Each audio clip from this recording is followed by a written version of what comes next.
Live from the Washington, D.C. area, all empowered citizens need to know about intelligent use of resources, smart governance, inclusive communities, smart industry, and healthy, thriving urbanization. This is Smart Sustainability, the TV talk about shaping a sustainable future in the digital age with Nicolette DeVidar. The lost generation, the slacker generation, the adaptable generation. Do you know who we're talking about? Is you. Good evening, I'm Nicolette DeVidar. We're already in an emerging new world with unknown infrastructures and a lot of terrain yet to uncover. In this unfolding place, we all have to somehow manage to work together, innovate, and be able to respond to the problems we face together. That means getting along with people who may have radically different values and viewpoints, being open to hear different voices. Basically, where we're at right now, we're all being asked to throw our preconceived notions on how things are supposed to work overboard. Feel challenged? In the workplace, when your Millennial and Gen Z team members dare to ask questions boomers or you would have never asked? Demanding of being in the loop and even part of the decision-making of what the company is deciding to do, even if they're in junior roles. Facing your kids still living at home despite the fact that they're already done with college. Listening to the demands for free education and other outrageous requests young Congress members are making. In no time in history have so many different generations from different backgrounds and different upbringings meddled in the same playing field as today.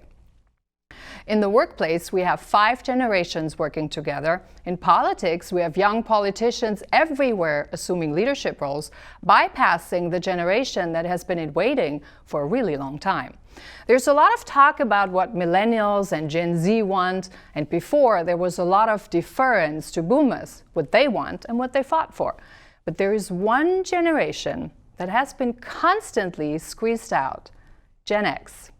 The generation that had to adapt in all directions, the generation that paid its dues no matter what, the generation that learned to be patient, delay instant gratification, and wait for its turn. But as it turns out, its turn may never really fully come. So maybe we've overlooked the big role that Gen X actually can play and has yet to play, as bridge builders able to understand and bend in all directions. So we want to dedicate this hour to Gen X, their upbringing, their wants, needs, and unique ability to bring the different generations and backgrounds together. Joining me tonight is Casey Childress. She's Executive Director of Northwest Federal Credit Union Foundation. She is the co-chair of the Corporate Social Responsibility Committee for the Dulles Chamber of Commerce, and as a mother of 5, is living generational understanding and navigating different values every day.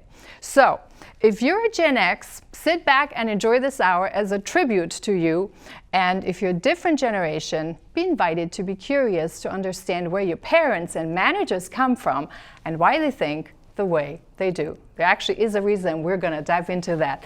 Casey, welcome on Smart Sustainability. Thank you. As we go in, let me share some facts. Gen X is often depicted as forgotten middle child. So who is that generation? They're born between 1965 and 1980, which makes them between 41 and 56 years old at this point. They're thought of as savvy and entrepreneurial according to the Pew Charitable Trusts. They're in their prime earning years, but suffered setbacks during the Great Recession 2007 and 2009.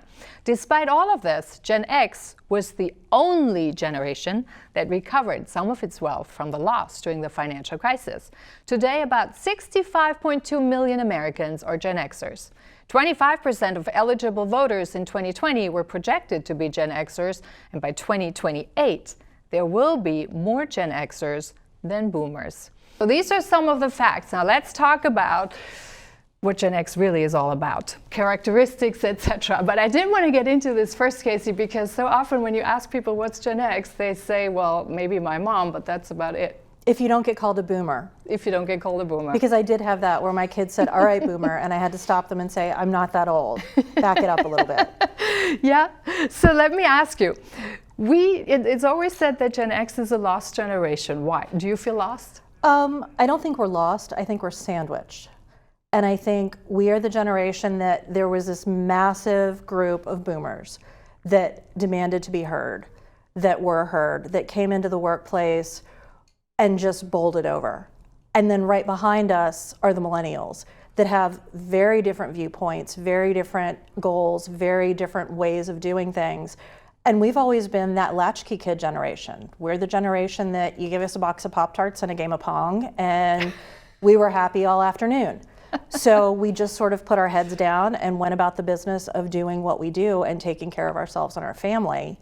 And somehow that's translated into we don't have a voice in some instances. Mm-hmm. But I think we're really out there. We're taking care of our silent generation parents or our early baby boomer parents. We are helping out our millennial and Gen Z kids who have either graduated and gone on and maybe come back home because they're saving for a house, mm-hmm. or they're getting ready to start a family and they want to put a nest egg away because that's harder and harder to do. Mm-hmm. We're helping our Gen Z kids who are getting out of college, who are getting those jobs that may have been, relatively speaking, a good amount of money when we were coming along, but now makes it difficult for them to rent an apartment, mm-hmm. or buy a property. Mm-hmm. So we really are the sandwich generation who's had to adapt to the generations before and the generations after. But yet it sounds like we're the super generation because we have to serve for everybody else. And somehow are the ones that get overlooked all the time. So I find this really interesting that it's called kind of the forgotten middle child. So I am a middle child and I can totally identify this. I'm also a Gen Xer, so in both ways this would be applicable. And when you think about, we were so long in the shadow of the boomers. We were. Who really sucked the oxygen out of the room, if you want to think about it this way. And we don't mean this negatively, if you're watching. But the fact is that the boomers dominated. Absolutely. Politically, educationally, in the business arena, in the social arena. So we've always been told you have to wait your turn. And somehow, because Gen X has been raised in a way to have this silent respect that you don't talk about it, but it's there. We would never question that. So for us, when somebody would say you have to wait your turn, I think for most of us this was just a completely normal understanding, was it not? Oh, I think it was. I think we internalized being raised by the silent generation and by boomers. I think we internalized the concept that delayed gratification is where it's at. You're going to go in, you're going to start a job, you're going to pay your dues, mm-hmm. you're going to work through the process, and eventually one day you're going to get to the point where you're the boss. Well, yes. I think what millennials and Gen Zers are seeing is that a lot of those companies that were so all about their workers before, and we want you to be here for 40 years before, are no longer doing that. And if they want to move ahead, they need to change jobs, they need to change companies. That's how they're going to get their promotion. So that delayed gratification isn't so much a thing anymore. They come in and they want to be heard. We were all about working within systems. We sort of internalized that, I think, from boomers and from the silent generation, mm-hmm. that this is a system and you work within the system. And we said, okay, that's what we're going to do. We're going to put our nose to the grindstone. We're going to work within the system. Well, millennials came along and Gen Zers came along and said, wait a minute, I'm not so sure I like the system. Let's talk about changing the system. And I think to a lot of Gen Xers, that takes us aback. We kind of go, whoa, hold on. This is how it's done. This is how it's been done. What do you mean you want to change the system? And I think it goes back to the way we raised millennials and Gen Zers. Because I think coming of age, a lot of us came of age in the 80s. And let's face it, in the 80s, everything was about bigger, more, and better. Big hair, big shoulder pads, big houses, big cars. It was about getting more. It was about accomplishing more. Big salaries. Yes. It was about getting more. It was about accomplishing more. It was about you needed to take care of yourself and your family. and you put your nose to the grindstone and you did it. And I think our kids, in fact, I had this conversation with my oldest just the other day, saw us doing that and said, you know, there's more. There's a better work-life balance. There is looking out for we in terms of the world, as opposed to looking out for me and my family. And I think we've seen that in the way they're volunteering. I think we've seen that in the way that they are embracing social causes. I think we see that in the fact that most studies show that millennials and Gen Zers will take less pay if they have a better work-life balance at their job. I mean, I know where I work at Northwest, we give 24 volunteer hours to every employee that are paid. So you come to work, you get paid to go volunteer. Can they choose where they go volunteer? They choose. There's a whole list of places that we work with that are partners of ours that we also contribute. I think last year it was almost $200,000 or more that we gave out to the community.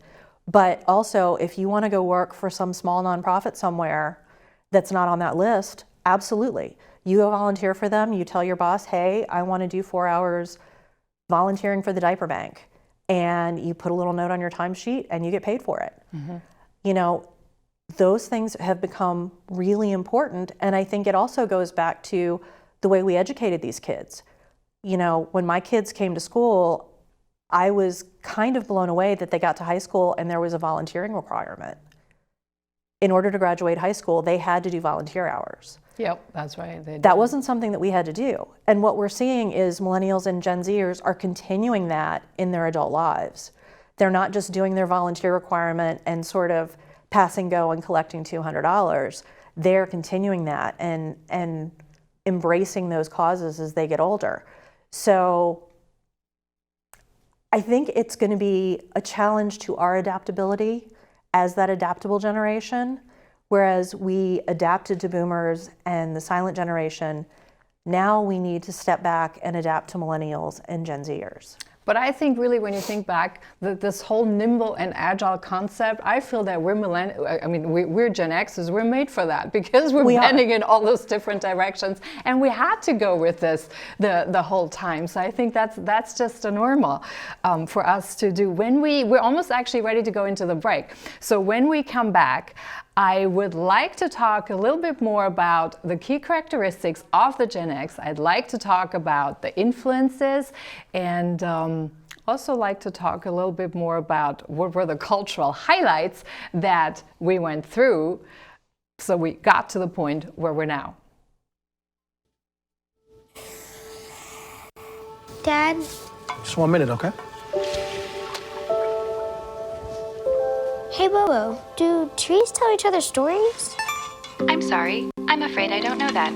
Hey, why don't we go find out?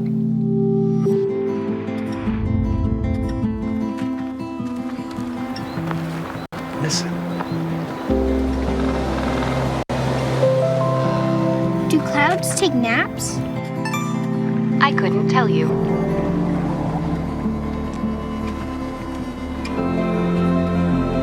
Can birds draw pictures? I don't have an answer for that. Dad, do stars visit their friends? Look!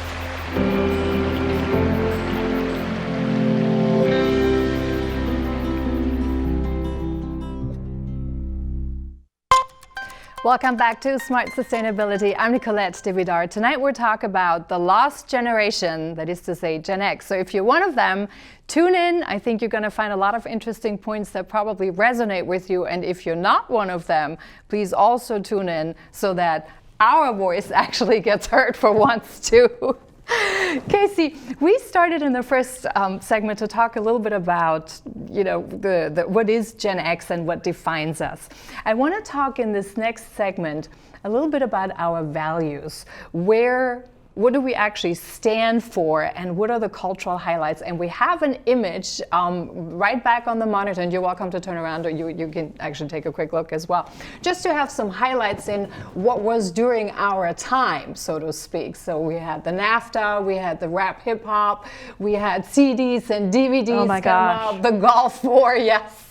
The fall of the Soviet Union, the Berlin Wall. I actually was there. Wow. In Berlin at the fall of the wall in '89, and it was an amazing time at the time. You really thought we were dancing on top of the wall, and you really thought everything was possible. Absolutely. It just was.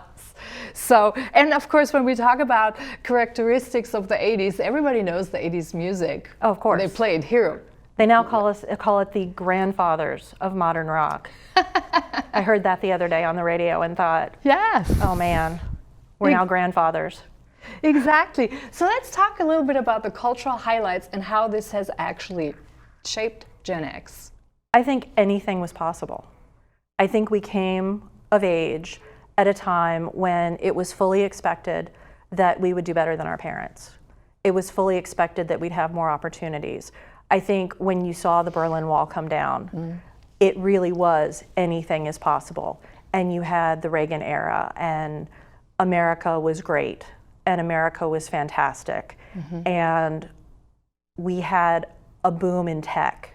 You know, those of us who grew up with the phone on the wall that you had to rotary dial and the cord that you would stretch around the corner when you wanted privacy, all of a sudden there were cell phones, and there were computers, and there were all of these great technological advances, the internet. And we still learned the DOS language at the Oh my gosh, yes. I remember taking keyboarding in school, and it was learning DOS. Yeah, I still me have no too. idea what I learned. Me too. But you know, we came of age when it was thought that anything was possible. And I remember my mother sitting me down and saying, your life is going to be so much better than mine. Your dad and I have done well, but your life is going to be so much better than mine. And I think we took that positivity and that sense of hope with us, and we went out into a world where companies were throwing money at people. I mean, it was not unheard of back in the day. I had friends who worked for AOL who retired at 30. Remember when AOL was a thing and they were giving stock options? I had friends that were 30 and retired, millionaires, because they had stock options in AOL. We felt like we could do anything. But you think this is because Gen X kind of was the culmination of the 20th century, if you want, which was so plagued by war and depression and loss. And then as we were coming up there, you know, the second generation after the World War II, that's kind of the culmination of a century where we thought, now it's just going to get better and everything is sort of getting better. Well, I think we were really the first generation to grow up in peace. I mean, Vietnam ended. And there was, for all intents and purposes, peace.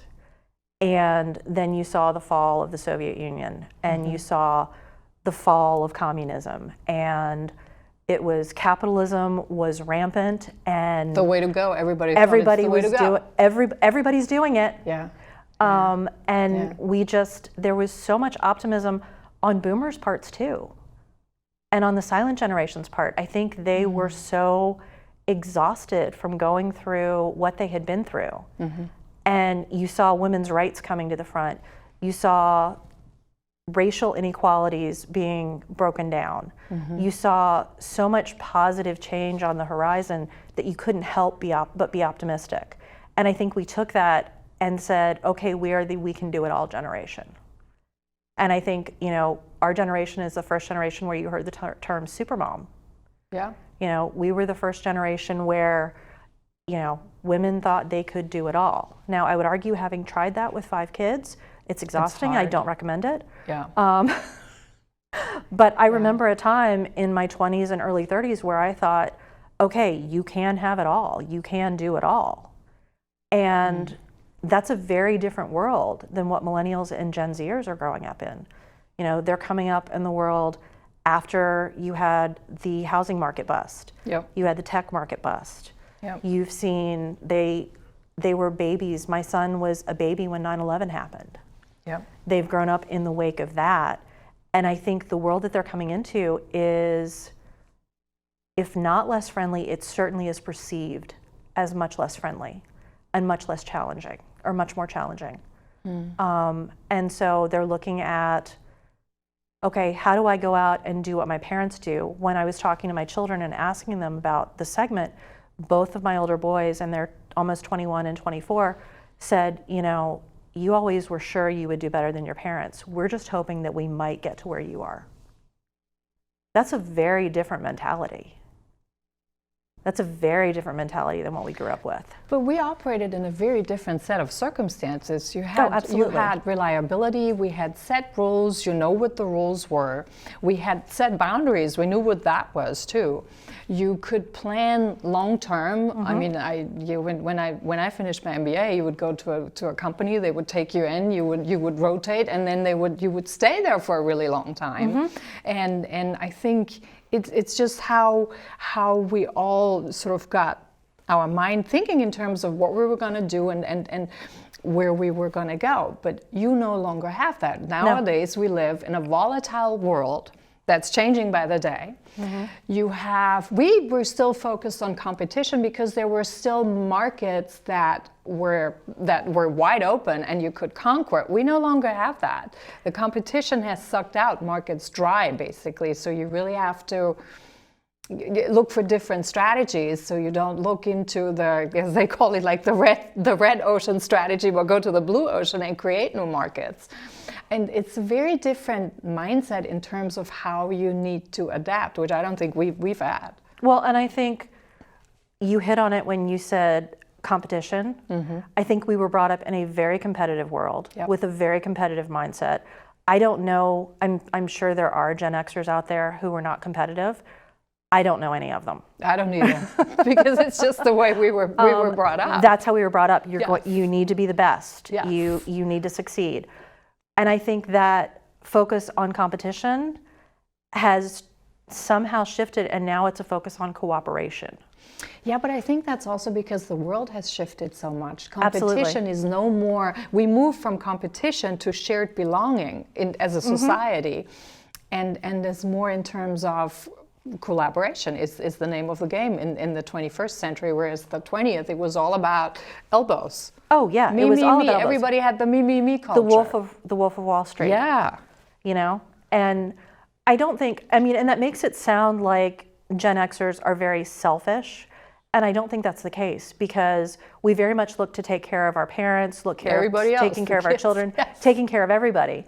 But it was very much about me and my family. Yeah. Whereas if you look at Millennials and Gen Zers, it's much more about taking care of the greater group of we. Yeah, the society. And taking care of society and taking care of the world. Yeah. And it's not that we didn't care about these things. I mean, we had Live Aid.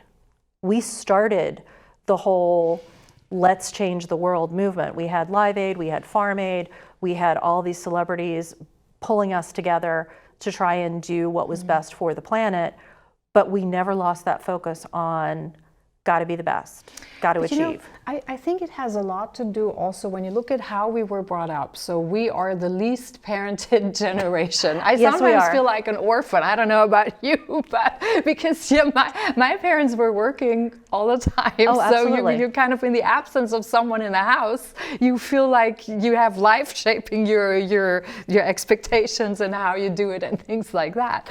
So and then of course you had the divorce boom. There were a lot of, they were born during a divorce boom. A lot of the Gen Xers grew up in single households, like with either a single parent, which is a whole different story. You had the pill, you had, abortion was legalized, so the whole outlook was very different in everything in how we were brought up. Well, just look how different a woman's place in the workforce is now versus when we started. I mean, I remember having somebody tell me when I first started working, and I was probably out of college 6 or 8 years, and I applied for a job that the person that I had been working for had with this company, and I knew what he was making, and I went in and I applied for the job, and I was told, oh honey, you're just a mom, you don't need to make that kind of money. To which I said, 1950s called, they want their mentality back, and obviously didn't get the job. But I mean, look at the difference in the workforce for women. Do we still have a long way to go? Sure. We still make 2/3 on the dollar of what men do. But you're seeing women on boards. You're seeing women in leadership positions. We have a female vice president. You know, the workforce has changed dramatically. And again, it's something else we've had to adapt to. Yeah. Do you think the Me Too movement has, how should I put this, has waited so long until we got the Me Too movement going because the Gen X generation generally, because we had such a deference to the boomers and the more respect to the older generations, that many women were more silent about things than what they would do today? I think yes. I think part of it is we were brought up by boomers and silent generation who also taught us you don't really talk about that. And I think part of it was, you know, we accepted that there were certain aspects of the world that we just had to deal with. Yeah. And I think Millennials and Gen Zers just don't do that. They don't do that, no. They don't do that. If there's something wrong, they're going to call it out. And I believe it empowered a lot of Gen Xers to step forward and say, okay, yeah, me too. Yeah. I had that issue too. We realized that necessarily being quiet about something doesn't make it go away. You need to step up and be heard. And I think it did empower us in a lot of ways. I think seeing other women rise to positions of power, seeing other women who were doing it on their own because they were divorced and they were working full time and they were raising their kids and they were making a difference and they were succeeding, gave us the strength to actually step forward and speak out. So yeah, I do, absolutely. Now, being in the shadow of the boomers all the time, do you think we've completely broken free of that? No. I don't think you can completely break free of it any more than you can break free of any set of morals and mores that you're raised with. I think we were so affected. I mean, you're raised by these generations. You're internalizing their values to a certain extent. Now, granted, a lot of Gen Xers said, I was brought up to be incredibly competitive and everything was a competition and everything was you have to be better. So I'm going to raise my kids differently Yeah. and show my kids that you're great just the way you are. Yeah. And I think you saw a lot of Gen Xers do that, which is kind of interesting because now we laugh when we're in the workplace with them and they say, why do I have to change? I'm great just the way I am. Well, we did that. You know, we told them you're great just the way you are. So why are we surprised that they come into a workplace and say, but I'm good the way I am. Why do you want me to change? We were always told you need to conform.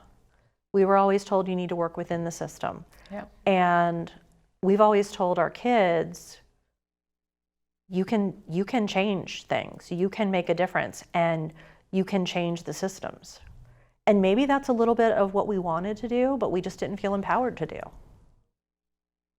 Yeah, I think it's also because there was such a play hard, work hard, play hard attitude with everything that you would just stick to your nose to it and you would do whatever it took. Yeah, you did what it took to So get it done. if your boss asked you to do things like picking up dry cleaning or something, I don't think it's inconceivable. Get me coffee. Yeah, I mean, for us, no one, I don't think there would have been many Gen Xers that said no at the time. Now you do this today in an office, you're gonna be seriously in trouble. Yeah, that's gonna be a problem. Yeah. I mean, I do remember my first boss straight out of college. I would get her coffee, I would pick up her dry cleaning, I would go get her mail for her if she needed it from her house, whatever she needed, that's what I would do. That's what and you never did. questioned it. Absolutely not. The same with me, that's right. I was paying my dues. I was paying my dues and I was gonna work my way up and I was gonna get to that position where I was in charge. Yeah. And now we're all sitting there and I find it interesting that I still tend to think the boomers are in charge. When if I actually look around and I look at my boss and I look at my counterparts, like at Northwest, they're Gen Xers. It's not so much that the boomers are in charge anymore. They're still there, but I think there's a little bit of the maybe kids at the grown-up table that we feel. Yeah, that's what I mean with that silent respect that I think Gen Xers have been, it's just ingrained in Gen Xers because you had to wait for so long until you got a promotion. You knew you wouldn't just go in there and say, I expect a promotion now. You would pay your dues and it's a normal understanding and wait your turn. And so for Gen Xers, I think this delayed gratification is such an internal part for most of us that I think most of us don't even realize. Because I was the other day too, I just had a thought and I was like, wait a minute here. So I'm at this point, I don't want to delay anything anymore. I want it now. Yeah. No, I think delayed gratification, but look at the world that we've raised our children in. They have immediate access to information on the internet. They have immediate access through Amazon. They have immediate access if they want to date on dating apps. You go on a dating app and you've got a date tonight. I mean, we didn't grow up in that world. Remember going to the card catalog and you had to flip through the card catalog and then go through the stacks and then find what you were looking for and sit there with the microfiche that made you sick to your stomach when it was reeling? Everything that we did, we waited for. Yes. We waited for our parents to get home at night. We waited for... Or being picked up. Or be picked up from wherever we were. Yeah. You know, we waited for everything. So I think, yeah, there is a certain amount of, maybe it's a little late coming of age for Gen Xers, but we're kind of going, okay, I don't want to wait anymore. I want to be heard. And we're saying I want to be heard at a time when a large majority of the workforce is now becoming this group of people who is very vocal, who is very clear what they want, who is very clear that they want to change perhaps the structures and the procedures that we all have taken for granted for so long. And that can be a little bit upending. Yeah, and they want their right in decision making. They're literally claiming their right in decision making. And let's talk a little bit about that, how the Gen X is squeezed in here, because I think that's a really important point. So we were waiting for boomers to retire.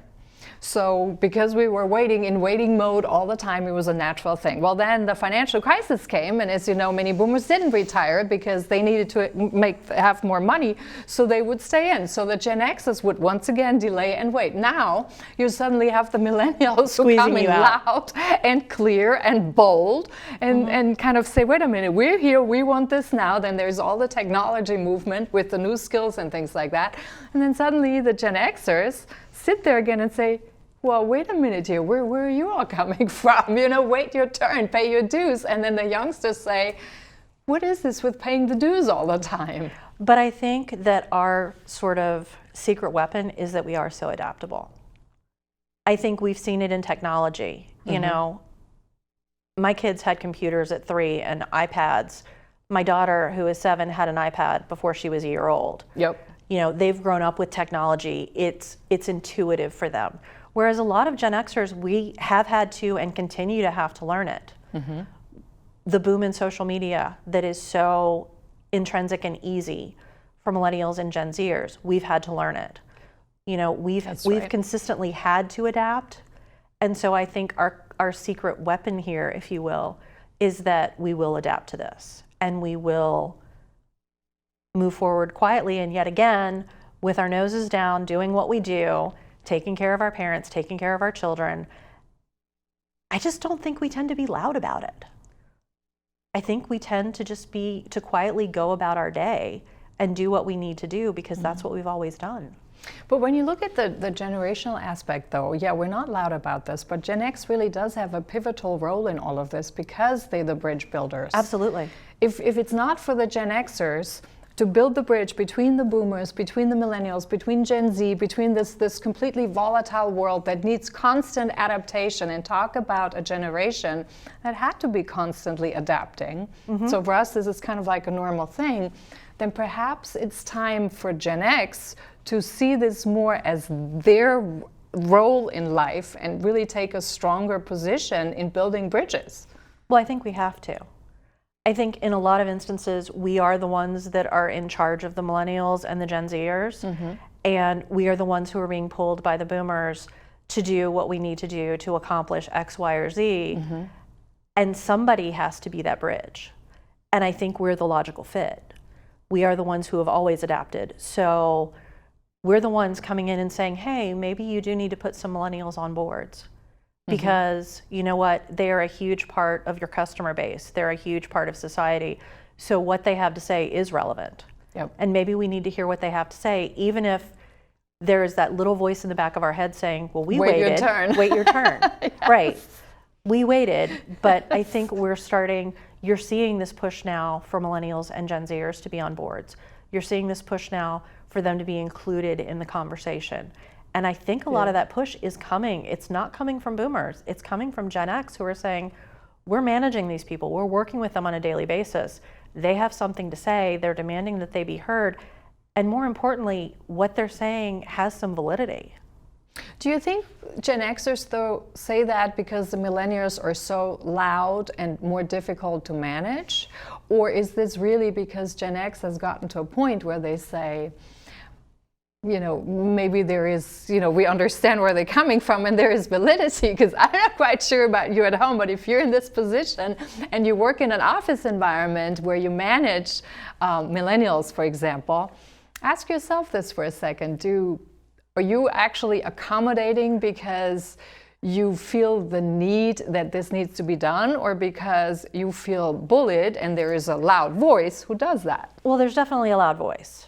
I mean, I don't think anybody would argue with that. Yeah. There is a very loud voice coming from millennials and Gen Zers, and they are demanding to be heard. But I do think with Gen X, we are seeing that, for example, building bridges between races, building bridges between the sexes, building bridges with the LGBTQ community, things that have been thrust to the forefront by millennials and Gen Zers, we see how valid those points are. I think we see that, okay, they've got a point. It's past time for us to get past the racial divide. It's past time for us to stop saying that LGBTQ individuals are different and just accepting them as individuals. Mm-hmm. And so I think we see there's validity in a lot of their points. Now, do we see validity in all their points? No. I think there is still that voice that's saying, wait your turn. We waited our turn, why can't you wait your turn? But I do think because we're so adaptive that we kind of say, wait a minute, there is a good point there. Maybe we should take that and look at it more. I mean, it's an interesting place to be in because you're kind of that fulcrum. Yeah, because I also find that when you look at it from a social perspective, politically, you know, the Gen Xers, they were kind of cynical and disinterested and not so connected to the whole political thing. And suddenly you have the millennials coming in who are very loud and in their demands, and they want everything for free, very connected. And then it's once again the Gen Xers, when you look at them, they're kind of like, so where are we represented in all of this? Well, I think part of the issue of where we're represented is we are still sandwiched. And it's kind of hard to go out there and be loud when you're trying to take care of your parents, trying to take care of your kids, trying to plan for your own retirement. So did we invent the hamster wheel? I don't know that we invented it, but we certainly perfected it. Mm-hmm. I think that's fair to say. You know, a lot of us now are coming to that point. You can call it midlife, you can call it a midlife crisis, you can call it whatever you want, where we're realizing more of our life is behind us than in front of us. Mm-hmm. And we need to start looking at our own retirement. We need to start looking at our own golden years. And we're still taking care of our parents, and we're helping take care of our children. And we're working, and we're moving up that career path, but maybe the boomers are still there stopping us. Because the boomers stayed in because they don't get out. They lost a ton of money when the bottom fell out. So they're still trying to fix their retirement. Right. So I think it's very hard to be that loud and that in your face when you're a smaller generation and you're so consumed by keeping everything together. So who takes care of the Gen Xers? That's a really good question. I'm kind of hoping with 5 kids, one of my kids will step up. Yeah, because when you think about, I mean, we're in the same position. We help everyone, right? We do. We, as you said, we're holding it all together. We're helping everybody.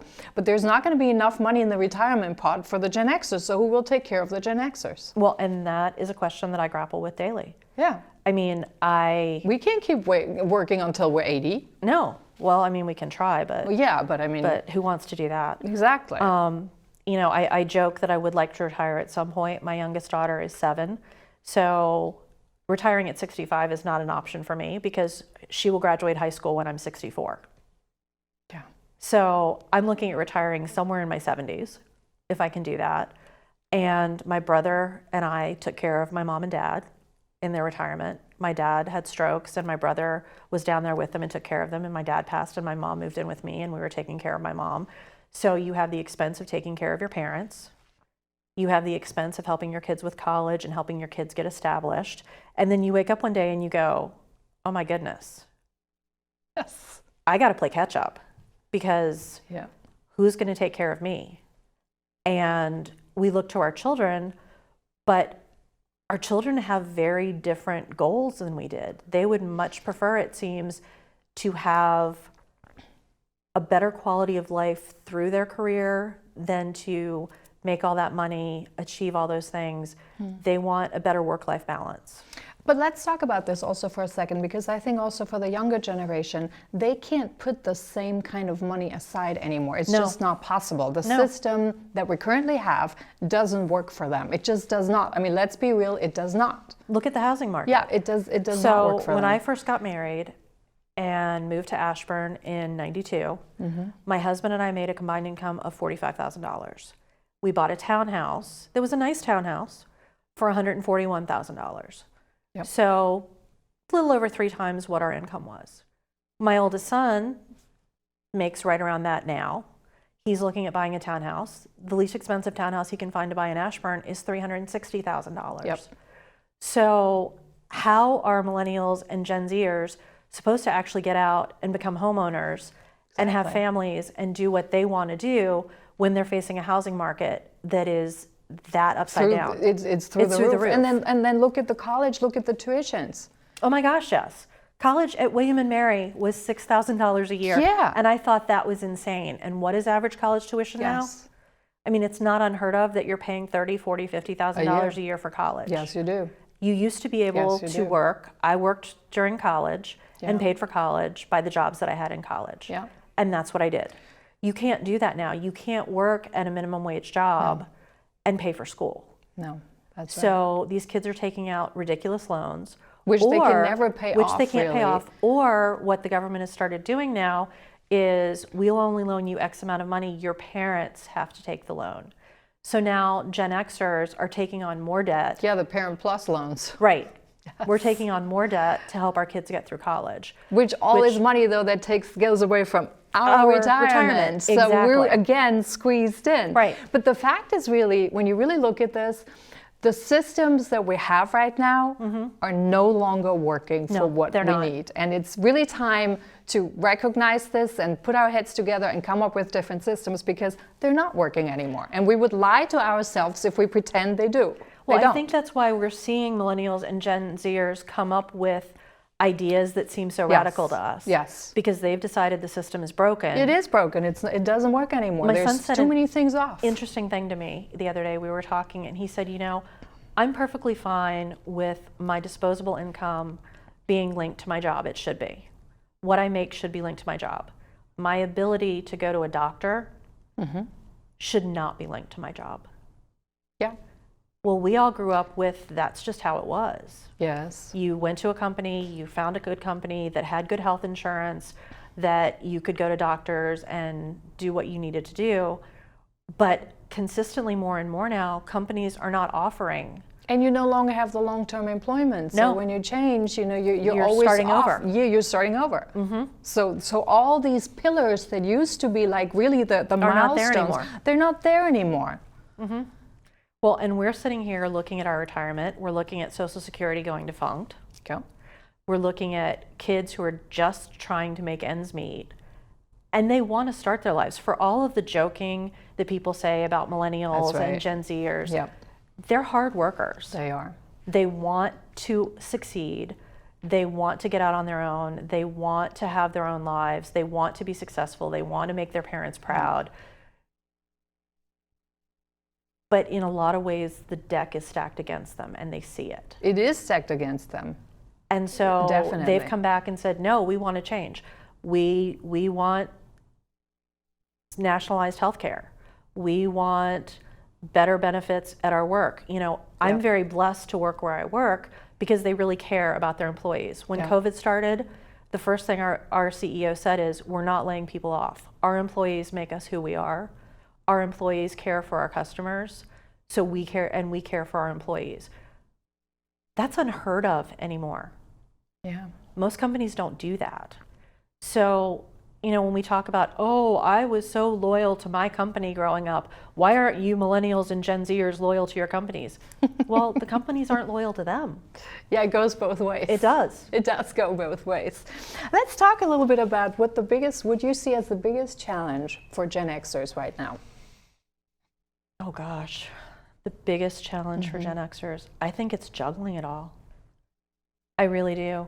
I think our parents are getting older. I mean, my mother just passed away, but our parents are getting older. And a lot of our parents don't have the resources. People are living a lot longer. Yeah. And that on top of all these other things. People are living a lot longer, and they're Yeah. having a lot more health concerns. And going to a retirement home, going someplace like that is incredibly expensive, and that expense is falling on us. And it's falling on us when we're supposed to be at the height of our earning potential, when our children are growing up, when we're trying to help them. I really do think the hardest thing facing Gen Xers right now is juggling it all and still trying to be that adaptive generation, because we're trying to balance all of this and take care of all of these people and keep all of these balls in the air. And we have this whole wave of people coming up behind us saying, and on top of that, we want to change the entire ground you're standing on. We want to change healthcare. We want to change politics. We want to change the way you deal with social issues. We want to change everything.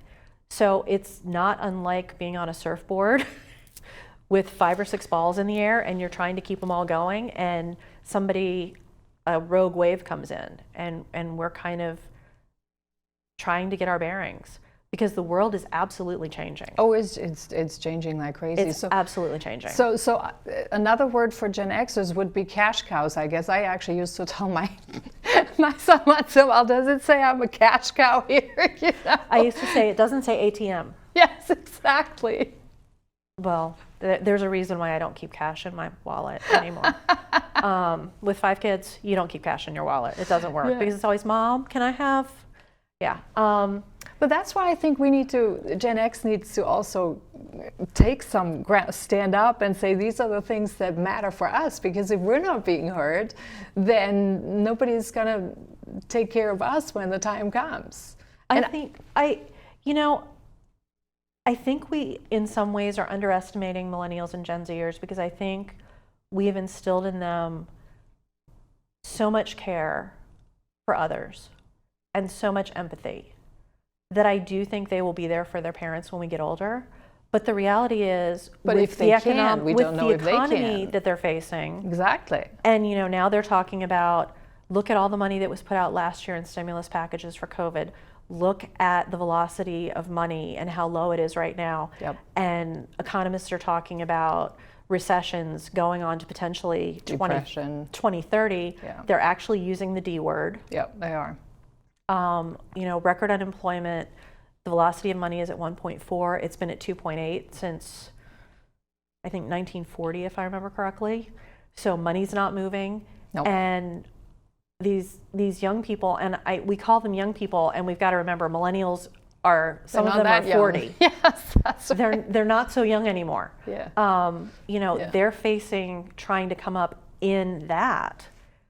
And look at what happened in the 30s. I mean, that's not something that is easily overcome. And so maybe it is time that Gen X really stands up and says, okay, what about me? I've been taking care of everybody else. What about me? Because, our golden years are coming. And I don't know about you, but I would like to not work till I'm 80. That would make me really happy. I love my job, don't get me wrong, but I would like to be done working before I'm 80. I would like to have that time to spend with my grandchildren and have my golden years to travel and do things with my husband and all of that. So, I mean, we do need to kind of put ourselves first. And it's an interesting dichotomy, because you say we're the me generation. I have to do better. But we never have time to think about the me, because we have to think about everybody else. But we are doing for everybody else. Yeah. And I think when we say me, it's my family. It's not me personally, it's my family. Yeah. Let's talk about how we can bridge other generations. We have about 5 minutes left, so I want to talk a little bit about how do we bridge other generations as managers. Let's start with managers in the workplace. How can we bridge that? I think we start by listening.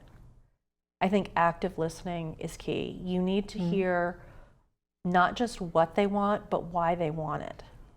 Because I think the why is really important, and it's discounted a lot. They're not just saying we want to throw the baby out with the bathwater. They're saying the systems are broken and we see ways to make them better. And this is why we want to do what we're doing. This is why we want to be heard. This is why we're asking you to change. And I think with that understanding, then we'll be able to better integrate what is being asked of us and figure out ways that it works with our belief system and with our ideas and our ideals as well. Do you see, though, the belief system of the Gen Xers adapt, or do you see the belief systems of the Millennials adapt? Oh, it'll be us. Exactly. It'll be us. Yes, exactly. It'll be us. We are the they shouldn't call us the forgotten generation. They should call us the adaptable generation. Yeah. I'm going to start a trend, #adaptable generation, and we'll run with that and see if it takes off. So did you hear this? So if you actually are a Gen Xer, we may do want to start a trend that says #the adaptable generation as Gen X. I think that's a really good point. I think we should, because I think we're the ones who are going to be adapting. I would agree, yeah. I mean, you can't raise an entire generation of kids saying you're perfect just the way you are. And then expect them to change. And then expect them to come in and say, here, let me change for you. I mean, that's how we raised them. And we raised them that way for a reason. We didn't want them to have the pressure of being perfect, because I think we all felt it growing up, that there was this pressure that you had to be somehow perfect and you couldn't make a mistake and you couldn't be less than. And we didn't want that pressure for our kids. So, you know, as much as Gen Xers get frustrated, we did this. Yeah, we did. How do we build a bridge as leaders and participants in society? I think we have to at some point accept that a lot of the things that we internalized from boomers and the silent generation are outdated. I think we grew up in a time, I know I did, growing up in Southern Virginia, where there were a lot of things that were not necessarily approved of, but tolerated, that are no longer tolerable. And we need to step beyond, okay, I'm going to silently say that that's not acceptable to myself, and actually stand up and say that's not acceptable, period. When it comes to LGBTQ rights, when it comes to race relations, when it comes to women's rights, when it comes to a lot of these societal issues that we've seen literally blowing up the country. It's not enough anymore to stand silently by and say, yeah, I agree with them, that's not okay, it's the way it was, but it's not okay. We need to be an active participant. It's the speaking up part. It's the speaking up part. And it shouldn't be too hard, because I know we can adapt, since we've already proven it over and over again. It's just that claiming the voice and say it and stand by it and really finding your own ground in what you're standing on and not hiding in the shadows of the boomers or someone else. Well, I mean, I will say, give us credit, we taught 2 entire generations how to speak up and be heard. We certainly did a good job teaching Millennials and Gen Zers how to speak up and be heard. So how come we're struggling with it?